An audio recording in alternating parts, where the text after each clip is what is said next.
हर हर महादेव भक्तों, आज हम आप सभी के लिए एक बहुत ही रोचक कथा लेकर आए हैं। आज हम इस वीडियो में आपको महादेव के पुत्र जलंधर और उसकी मृत्यु कैसे हुई के विषय में बताएंगे। कहते हैं कि जलंधर भी शिव का पुत्र था। हालांकि पौराणिक कथाओं अनुसार जलंधर भगवान शिव का सबसे बड़ा शत्रु था। श्रीमद् देवी भागवत पुराण के अनुसार जलंधर असुर शिव का अंश था, लेकिन उसे इसका पता नहीं था। जलंधर बहुत ही शक्तिशाली असुर था। इंद्र को पराजित कर जलंधर तीनों लोकों का स्वामी बन बैठा था। माना जाता है कि यमराज भी उससे डरते थे। एक समय की बात है, महादेव इंद्रदेव पर इतने क्रोधित थे कि महादेव अपने तीसरा नेत्र की अग्नि से भस्म करने वाले थे, लेकिन सभी देवी देवताओं के आग्रह एवं माता पार्वती के कहने पर वह थोड़े शांत हो गए। किंतु एक बड़ी समस्या अब उन सभी के सामने खड़ी हो गई थी, और वो समस्या थी महादेव के तीसरे नेत्र से निकली अग्नि, क्योंकि एक बार अग्नि के बाहर निकलने पर उसे वापस अंदर नहीं लिया जा सकता। श्रीमद् देवी भागवत पुराण के अनुसार भगवान शिव ने अपने उस तेज को समुद्र में फेंक दिया। यह ऐसा स्थान था जहां समुद्र और गंगा का मिलाप होता है। इसे ही आज गंगा सागर कहा जाता है। शिवजी के क्रोधाग्नि से समुद्र से एक बालक की उत्पत्ति हुई। बालक के रोने की ध्वनि इतनी तेज थी कि इसे सुनकर संपूर्ण संसार बहरा हो गया। तब सभी देवता ब्रह्मा जी के पास पहुंचे। ब्रह्मा जी भी बालक की ध्वनि को सुनकर समुद्र के पास पहुंचे और उन्होंने बालक को गोद में उठा लिया। बालक ब्रह्मा जी की गोद से लिपट गया और रोने लगा। यह देख ब्रह्मा जी की आंखों में आंसू आ गए। ब्रह्मा जी द्वारा बालक का नामकरण किया गया। बालक का नाम जलंधर रखा, और क्योंकि जलंधर महादेव के तीसरे नेत्र की तेजा अग्नि से जन्मा है, तो इसलिए उसे शिवांश भी कहते हैं। माना जाता है कि जलंधर में अपार शक्ति थी और उसकी शक्ति का कारण थी उसकी पत्नी वृंदा।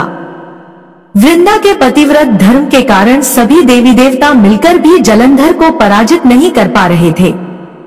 जलंधर को इससे अपने शक्तिशाली होने का अभिमान हो गया और वह वृंदा के पतिव्रत धर्म की अवहेलना करके देवताओं के विरुद्ध कार्य कर उन्हें सताने लगा।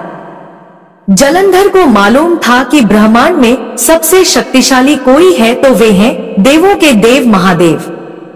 जलंधर ने खुद को सर्वशक्तिमान रूप में स्थापित करने के लिए पहले इंद्रदेव को परास्त किया और त्रिलोदित्य बन गया। इसके बाद उसने विष्णु लोक पर आक्रमण किया।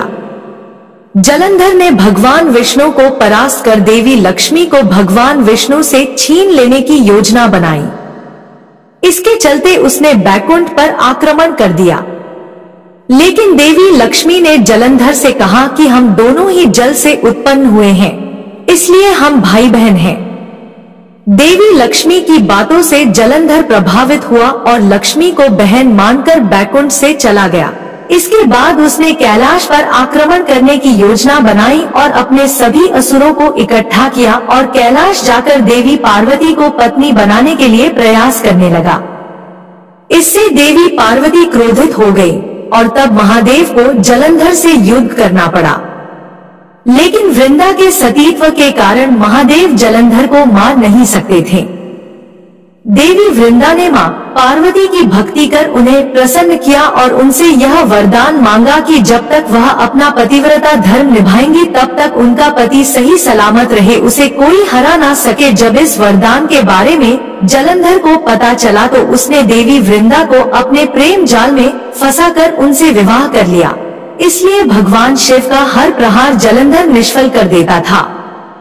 अंत में देवताओं ने मिलकर योजना बनाई और भगवान विष्णु जलंधर का वेश धारण करके वृंदा के पास पहुंच गए। वृंदा भगवान विष्णु को अपना पति जलंधर समझकर उनके साथ पत्नी के समान व्यवहार करने लगी। इससे वृंदा का पतिव्रत धर्म टूट गया और भगवान शिव ने जलंधर का वध कर दिया। भगवान विष्णु द्वारा सतीत्व भंग किए जाने पर वृंदा ने आत्मदाह कर ली। तब उसकी राख के ऊपर तुलसी का एक पौधा जन्म।